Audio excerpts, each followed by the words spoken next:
Hey guys, it's Jasmine Bond, aka JB, and I am happy to say that today is day number 25 of my 100 Days Videos project, which was inspired by the 100 Day Project. I started this project with the intentions of creating videos that are enlightening, insightful, helpful, and hopefully encouraging for you as I work towards finding my voice.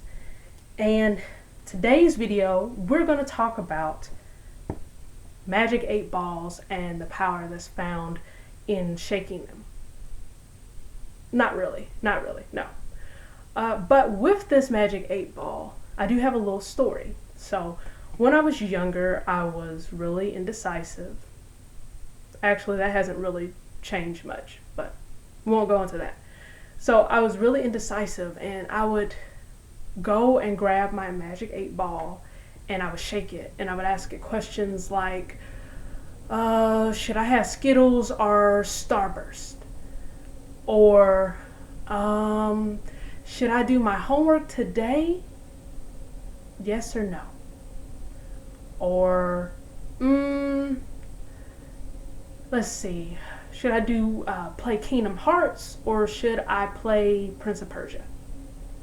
And just like that, after I was done shaking, the answers would come straight up to the little screen and I would read it and I would go from there. But one time, I ended up shaking the ball and then I came back a few minutes later and I shook it again and got a completely different answer. And I shook it another time and I got a different answer from the first two. And that was a learning lesson for me that magic 8 balls don't know squat about anything. They really don't don't have much of a use, and yeah, that the hard part in the end was me still having to figure it out on my own. So why do I bring this up? I bring this up because really what we're talking about today is indecisiveness and just choosing something. And at the threat of sounding like, reiterating and sounding like the awesome Shia LaBeouf, I'm just going to simply tell you to do it. Go out there and do it. And do what per se?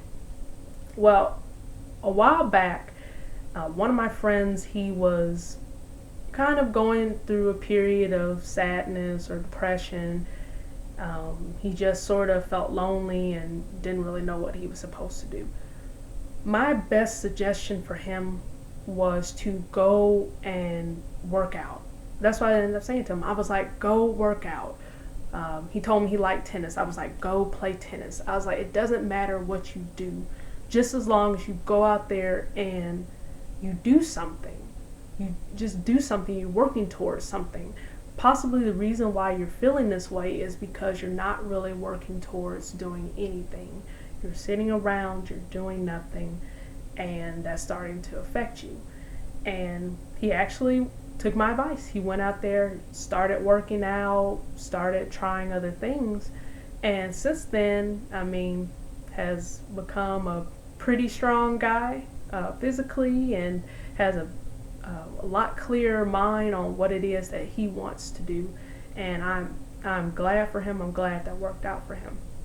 And so I want to just reiterate that same advice to you. If you have no idea what it is that you want to do, if you're really indecisive, I just say just go choose something. It doesn't really matter what it is that you choose. The most important part is that you are working towards something. As you're working towards something, this helps you to build up more momentum in your life. It helps you to build up courage and build up self-worth and just build yourself up in general. And then as you're going along the way and you're experiencing new things with whatever it is that you're learning or trying out, you get to figure out other things along the way. And maybe that's something else that you would like to start pursuing. So go out there, seize the moment, seize the opportunity. Don't use things like magic 8 balls or just listening to the advice of a few gurus or whatever to dictate to you where your life is going to go or whatever. In the end, it doesn't really matter because you are the person who has to make the choice. And like one of my uncles said, it doesn't matter how many rocks you put in that bed, you're the one that's going to have to sleep in it. So keep that in mind and consider that.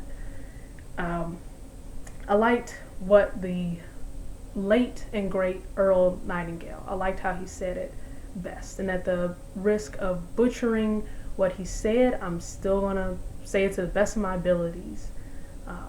And he ended up saying that luck is when preparedness meets opportunity. So how do you, that's a nice little formula. Luck is when preparedness meets opportunity. What that means is the preparedness, you choosing something, you working towards it. And as you do that, you specialize in something or whatnot, more opportunities become open to you. And a lot of people that we look at that are successful, we're like, wow, that dude or that chick, they're a millionaire, they got a big break. I wish I could have that. You can have that, but it requires work on your part. If you go up to someone and, you say to them like, wow, you got all this money, you got all this success and everything, life must just be easy for you.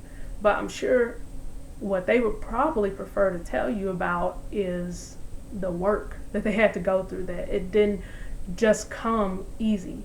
They didn't just wake up like that. When, for instance, when I tell people about my weight loss story, a lot of times before I even fully get the words out, people are like, you changed your diet and you worked out more, right? Yeah. Very simple steps that I did. And I guess people, they want it to be more complex or something like that. It's not really complex. You just take a goal and just, something big and complex, and you break it down into pieces and you conquer each piece a little bit at a time.